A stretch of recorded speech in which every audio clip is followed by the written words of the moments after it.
Kali ini saya akan menyampaikan materi tentang gastrulasi. Adapun ayat Al-Qur'annya yaitu surat Az-Zumar ayat 6 yang artinya Dia menciptakan kamu dari diri yang satu Adam, kemudian darinya Dia jadikan pasangannya, dan Dia menurunkan 8 pasang hewan ternak untukmu. Dia menjadikan kamu dalam perut ibumu kejadian demi kejadian dalam 3 kegelapan. Yang berbuat demikian itu adalah Allah, Tuhan kamu, Tuhan yang memiliki kerajaan, tidak ada Tuhan selain Dia. Maka mengapa kamu dapat dipalingkan? Adapun pengertian gastrulasi. Gastrulasi adalah pengaturan kembali sel-sel blastula sehingga blastula akan mengalami transformasi menjadi embrio berlapis 3 gastrula. Pada fase ini terjadi pembentukan 3 lapisan pada dinding rahim, yaitu ektodrem, mesodrem, dan endodrem. Selanjutnya, dinamika sel zigot selama gastrulasi. Gastrulasi adalah proses di mana sel-sel dalam embrio berkembang dan bermigrasi untuk mengubah massa sel dalam fase blastokista dalam embrio yang mengandung 3 lapisan utama kuman.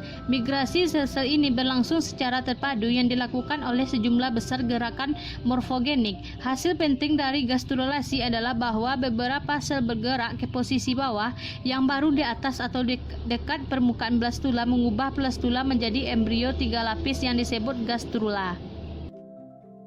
Ketika blastula ditanamkan di dalam rahim, massa sel bagian dalam membentuk cakram datar dengan lapisan sel atas epiblast dan lapisan sel bawah hipoblast. Lapisan-lapisan ini homolog dengan lapisan pada cakram embrio burung. Selanjutnya, embrio menggunakan 2 cara dalam melakukan gastrulasi. Yang pertama yaitu dengan melakukan gastrulasi di dalam satu bola berongga. Gastrula ini dapat ditemui pada vertebrata primitif yang mempunyai sedikit yolk dan amfibi yang mempunyai banyak yolk. Gastrula ditentukan oleh jumlah yolk yang sangat banyak, contohnya reptil dan aves. Pada embrio ini, massa yolk lembam iner menghalangi terjadinya pelakukan seperti yang dilakukan Amphipoxus. Membentukan lapisan lembaga pada kelompok ini berlangsung pada suatu lapisan yang tergelar di atas suatu bola yang berisi yolk yang masih dan pasif.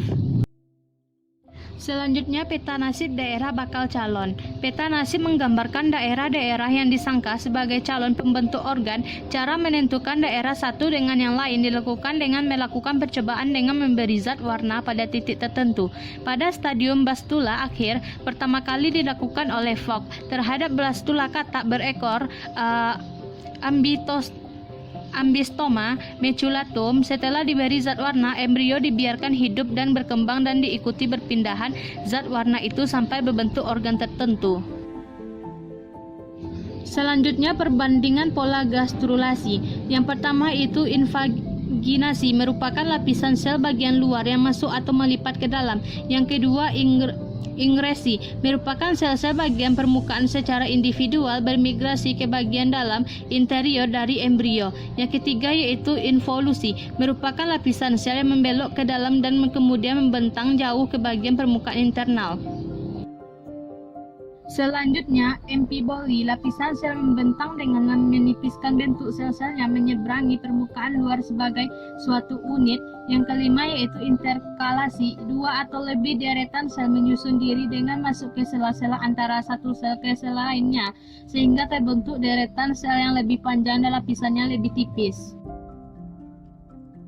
Selanjutnya, germ layer. Germ layer merupakan gugus sel yang terbentuk pada masa embriogenesis dan merupakan lapisan yang membentuk seluruh jaringan dan organ di dalam tubuh pada masa organogenesis. Pada akhir gastrulasi terbentuk 3 lapisan embrio yang disebut dengan germ layer.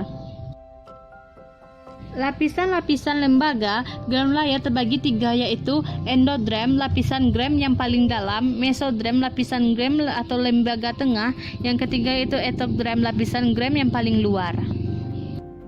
Sekian, terima kasih. Wassalamualaikum warahmatullahi wabarakatuh.